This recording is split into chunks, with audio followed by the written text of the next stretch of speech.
మీలాంటి వాళ్ళు అసలు ఉండరు. ఒకవేళ 100లో ఒక్కరైనా మీలాగా ఉంటే మేం బతకడం చాలా తేలికైపోతుంది. అలాగే మమ్మల్ని క్షమించండి. మా ఇద్దరి కారణంగా మీ పాత స్నేహితుడికి మీ మీద కోపం వచ్చింది. ధన్యవాదాలు, క్షమాపణలు చెప్పడంలో సమయాన్ని వృధా చేయకండి. పనిచేయండి. చాలా విచిత్రంగా ఉన్నాడే. విచిత్రమైన వాడే, లేదంటే చిన్న జాతి వాళ్ళ వైపు ఎందుకుంటారు? సరే వెళ్తాను, కానీ ఒక్క విషయం గుర్తుపెట్టుకో భీము. రాజు నీకు ధనం చదువుకోవడానికే ఇస్తున్నారు. అందుకు కేవలం నువ్వు నీ చదువు మీదే దృష్టి పెట్టు. నువ్వు ఇలా పని చేయడానికి వీల్లేదు. అయినా ఎవరి మీద నమ్మకంతో పనిచేస్తున్నావు? తను నీకు సహకరించాల్సింది పోయి నిన్ను బయటికి గెంటేశాడు. బాగా గుర్తుపెట్టుకో, ఈ చదువులాగే ఈ పని రెండు కేవలం రాజుగారే ఇవ్వగలరు, ఇంకెవరూ కాదు. సరే.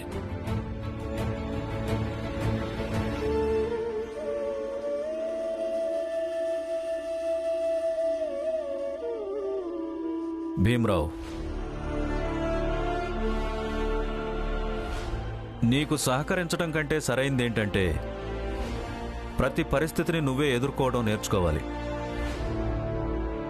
అందుకే నేను నీకు సహకరించలేకపోయాను.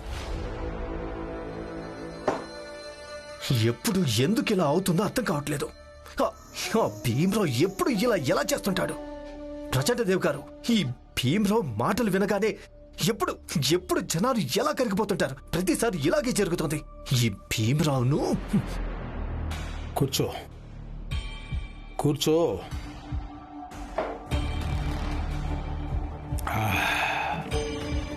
ఇప్పుడు చెప్పేమైందో? ఏమైందంటే ప్రచండదేవ్ గారు, భీమ్రావు వాళ్ళ లాయర్ కోర్టు నుంచి స్టే ఆర్డర్ తీసుకొచ్చాడు. మీరు ఆలోచించారా?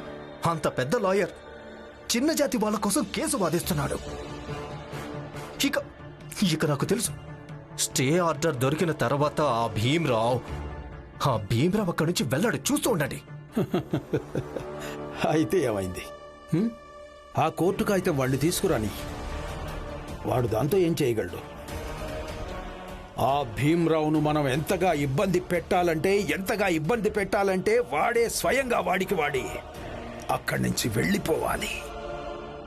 అసలు వీడు వాని గురించి ఏమనుకుంటున్నాడు? 10 ఏళ్ల పాత స్నేహాన్ని తెంచుకుంటాడా?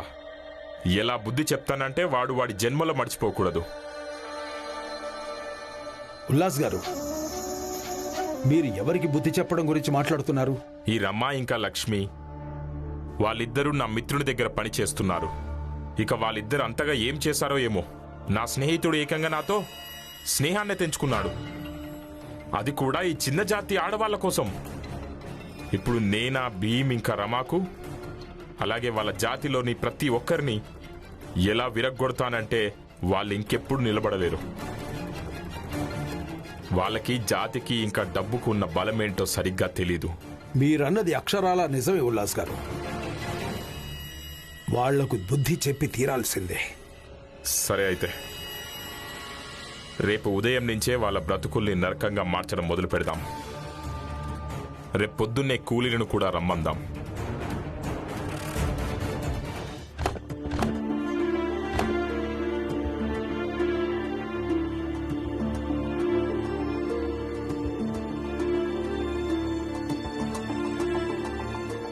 భీమ్రావ్, కేవలం నేనింతే చేయగలిగాను. ఇక మీ అందరికీ సరిపోతుందనుకుంటున్నాను. చూడండి, మీకు చాలా చాలా ధన్యవాదాలు. మీ కారణంగా కనీసం ఉండడం కోసం తల మీద నీడైనా దొరికింది మాకు. మీ ఈ ఉపకారాన్ని మేమెప్పటికీ మర్చిపోలేం. అంత మాట అనకు భీమ్. నువ్వు నాకు పోరాడడం నేర్పించావు, సంఘర్షణను అనుభవించడం నేర్పించావు. నిజానికి నువ్వు నాకు బతకడం నేర్పించావు. ఇక వాటన్నిటి ముందు ఇది ఎంతో కాదు.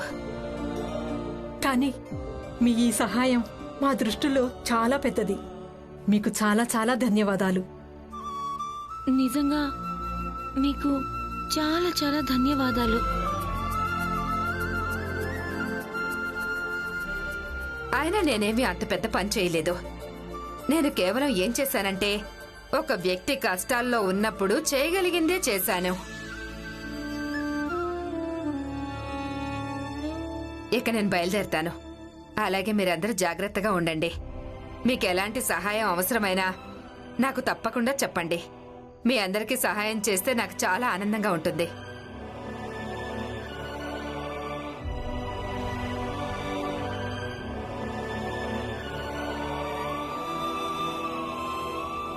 భీమ్, బాబు అదే కోర్టు నుంచి కాగితం వచ్చింది కదా, దాన్ని అందరికీ చూపించు.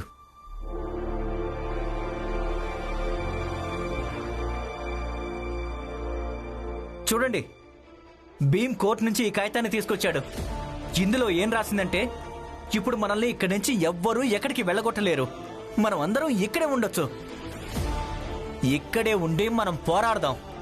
పోరాడి గెలిచి మళ్ళీ మన ఇంటికి మనం తిరిగి వెళ్ళిపోదాం. ఇది భీమే సాధించి తీసుకొచ్చాడని ఎవరు కనిపిస్తుందో వాళ్ళందరూ చప్పట్లు కొట్టండి. అవును, భీమ్ మన నాయకుడు. మీరందరూ చప్పట్లు కొట్టండి.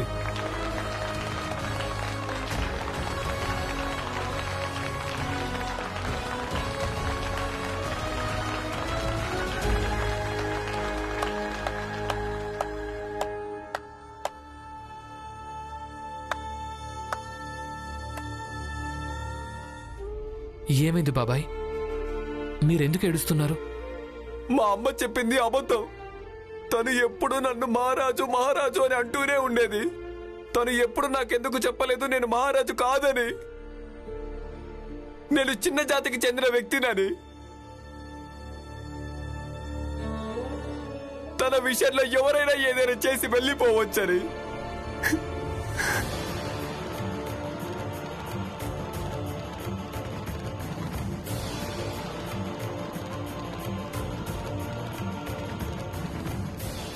నాన్న, నాది ఏం జాతి? చూడు బాబు, నువ్వు ఈ మాటల్ని ఎందుకు పట్టించుకుంటున్నావు? ఈ జాతి గీతి ఏం ఉండదు. ఈ గుండ్రని వలయం మధ్యలో ఒక రేఖ గీయడం జరిగింది. ఎవరో ఈ గుండ్రని వలయాన్ని 2 భాగాలుగా చేశారు. ఈ 2 భాగాల్లో ఈ భాగంలో ఇక్కడ వాళ్ళు తమను తాము పెద్దవాళ్ళు అనుకుంటారు. ఈ భాగంలో ఉన్నవాళ్ళు ఈ పెద్దవాళ్ళు అసహ్యించుకుంటారు.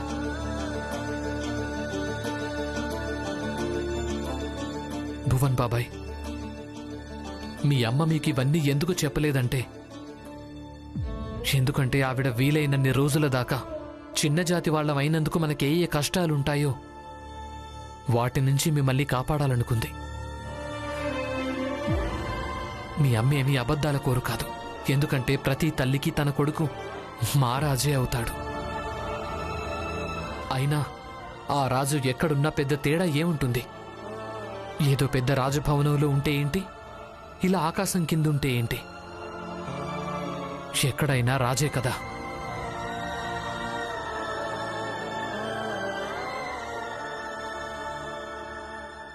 భువన్, ఏడవకు.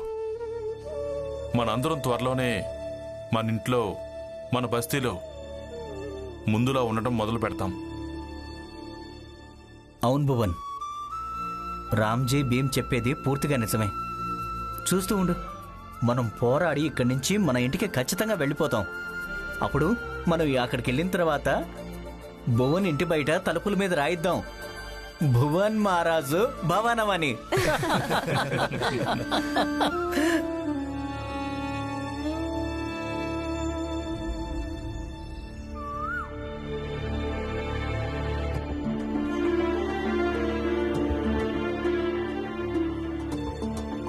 రండి.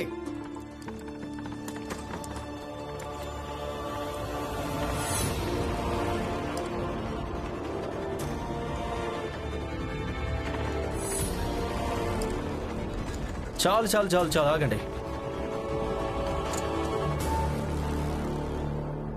తీయండి.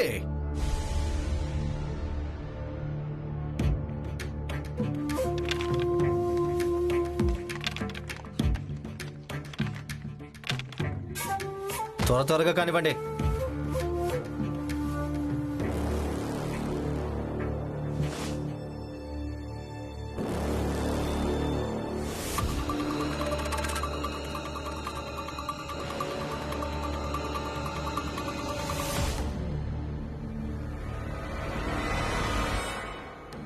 మిరపకాయలా? మరీ ఇన్ని మిరపకాయలు ఇక్కడికెందుకు తెచ్చారు? తెలీదు. ఇప్పుడు వీళ్ళు ఏ కొత్త సమస్యను తెచ్చిపెడతారో ఏమో. చూడండి, ఇక ఈ కట్టెలకు మంట పెట్టండి. ఆ తర్వాత ఈ ఎండు మిరపకాయల్ని ఆ మంటలు వేయండి. కనిపించడం లేదా?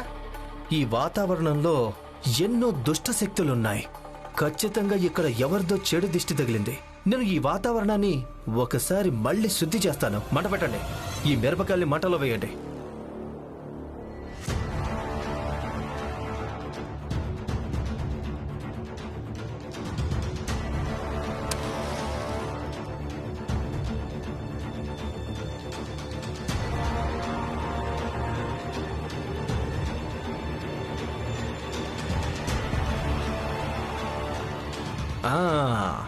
ఇప్పుడు మిరపకాయలు వేయండి. మిరపకాయలు వేస్తారా?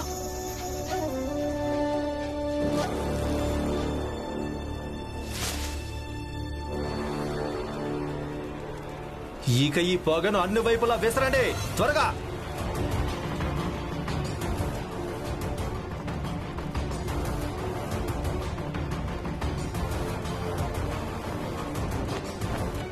అసలు మీరేం చేస్తున్నారు?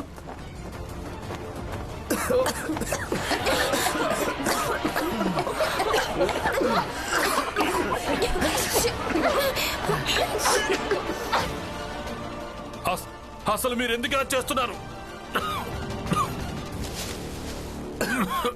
మీరు ఇదంతా ఎందుకు చేస్తున్నారు?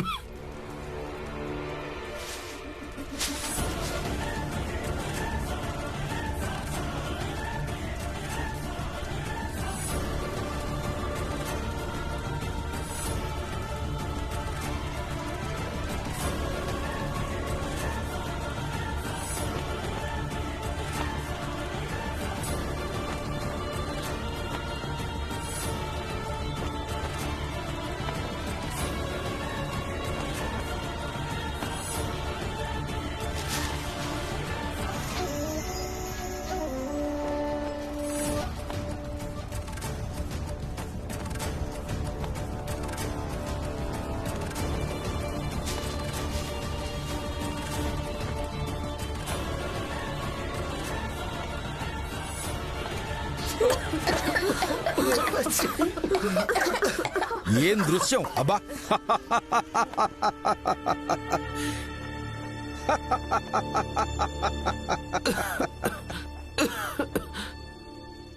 ఇది అసలు మీరు ఇదంతా ఎందుకు చేస్తున్నారు?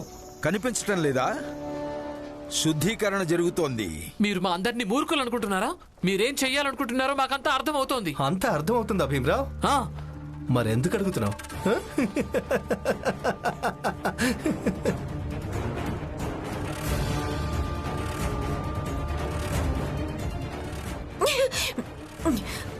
మా అందరి మీద ఇంత ద్వేషం, ఇంత కోపం ఎందుకుంది మీకు? కోపం కాదు, అసహ్యం, అంతులేని అసహ్యం మీ అందరి మీద కూడా ఉంది. ఇక ఎవరి మీద అసహ్యం ఉంటుందో వాళ్లకు దూరంగా ఉండటానికి ప్రయత్నించడం జరుగుతుంది. ఇక ఇదే ప్రయత్నం మేమంతా చేస్తున్నాం. నీ దగ్గర కోర్టు ఆదేశం ఉంది కదా, అక్కడే ఉండాలనుకుంటే ఉండండి. కానీ చుట్టుపక్కల ఏదైనా జరగచ్చు.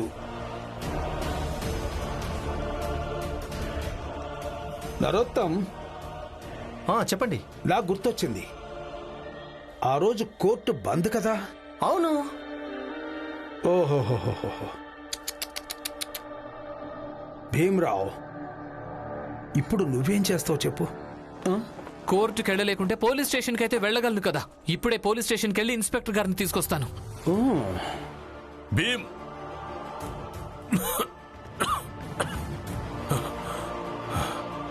స్టేషన్కి పద. ఇక మీరందరూ చూసుకోండి, ఇక్కడే ఉంటే ఇలాంటి ఇబ్బందులని అనుభవిస్తూ ఉండాలి. లేక ఇంకెక్కడికైనా వెళ్తారా? ఆలోచించుకోండి. ఎవరు ఎక్కడికి వెళ్ళరు. మీరేం చేసుకుంటారో చేసుకోండి. అవునా? సరే, మంటల్లో ఇంకా మిరపకాయలు వేయండి. ఒకవేళ అట్నుంచి ఇటు ఎవరైనా వచ్చారంటే వదిలిపెట్టం వాళ్ళని.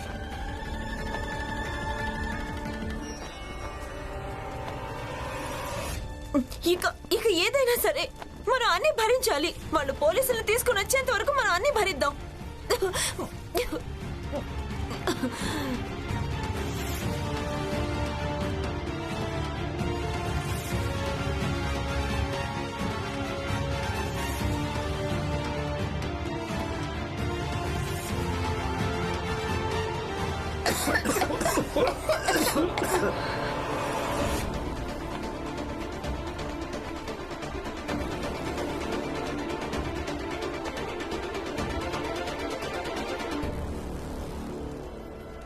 అరే భువన్, అయ్యో అయ్యో, తనని ఆపండి.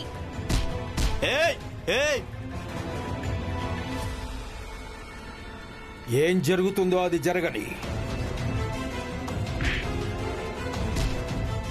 వాడిని కుదేసి కొట్టండి, వాడి ఎముకలు విరగొట్టండి. రమా, ఇక్కడే ఉండు. నేను చెప్పాను కదా, ఎవరైనా ఇక్కడికి వస్తే వదిలిపెట్టేది లేదు అని.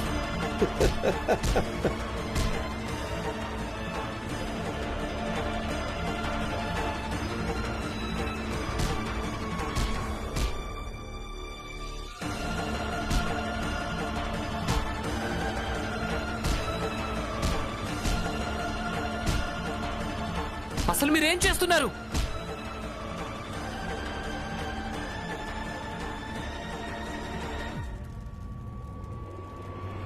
చాలా ఆపండి.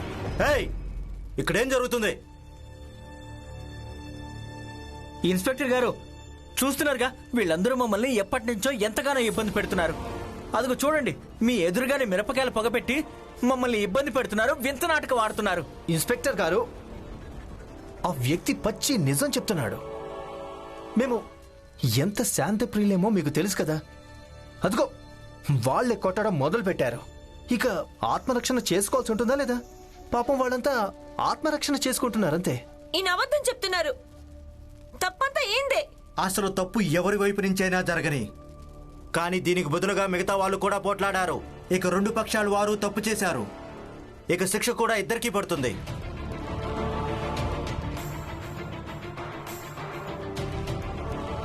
ఇన్స్పెక్టర్ గారు, ఒకవేళ రెండు పక్షాల వాళ్ళు నేరస్తులైతే వదిలేయండి. ఏం శిక్షలు, ఏం జరిమానాలు, ఇది మా వ్యక్తిగత విషయం.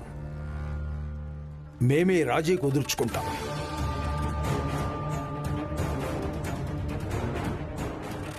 సరే అయితే మీలో మీరు రాజీ పడి పరిష్కరించుకోండి. ఇక స్టేషన్కి రావడం ఎందుకు? కానీ ముందుగా వీళ్ళే ఇక్కడికి వచ్చి ఇదంతా మొదలు పెట్టారు కదా. అయితే దానికోసం న్యాయస్థానానికి వెళ్ళు. అది ఎల్లుండి తెరుస్తారు. అంతవరకు అలాగే కూర్చొని ఉండు. చూడు భీమరావు, ఈ ప్రపంచం పుస్తకాల్లోని చట్టంతో సాగడం లేదు, అర్థమైందా? ఇన్స్పెక్టర్ గారు, మీరు మీరు ఎంత ఎర్రని ఎండలో ఎందుకలా కష్టపడుతున్నారు చెప్పండి. వెళ్దాం పదండి. మా ఇంటికి తోటలో నుంచి తీయని తాజా మామిడి పళ్ళు వచ్చాయి. వెళ్దాం పదండి, మీకు తినిపిస్తాను పదండి.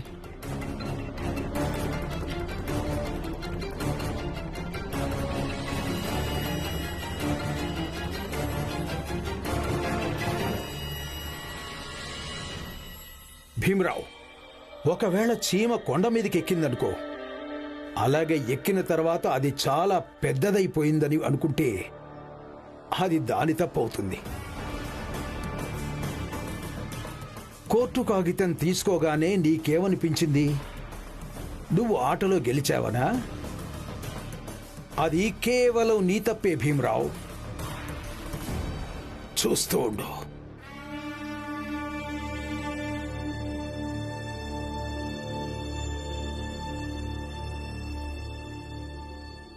ఇలా గొడవ పడాల్సిన అవసరం ఏముంది? వాళ్లతో పోట్లాడకుండా ఉండాల్సింది. వాళ్లతో పోట్లాడడం వల్ల మన పక్షం బలహీనమైపోతుంది. ఎన్నోసార్లు చెప్పాను, హింసకు సమాధానం హింస కాదు అని. కానీ ఎంత చెప్పినా మీకు అర్థం కావట్లేదు. అయితే ఆ పెద్ద జాతి వాళ్లతో పోరాడడం వల్ల మనం ఎలాగో గెలవలేం కదా. హితేష్ బాబాయ్, ప్రతిసారి నాన్న మాటను మధ్యలో అడ్డుకోకండి. ఆయనేం చెప్తున్నారో అర్థం చేసుకోవడానికి ప్రయత్నించండి. ఒకవేళ మీరు అర్థం చేసుకోలేకుంటే మిగతా వాళ్ళనైనా విననివ్వండి. నాన్న ఇది చెప్పడం లేదు మనం పెద్ద జాతి వాళ్ళందరితో పోరాడితే గెలుస్తామా లేదా అని కాదు. ఆయన ఏం చెప్పడానికి ప్రయత్నం చేస్తున్నారు అంటే హింసకు జవాబు ప్రతిసారి హింస కానే కాదు అని.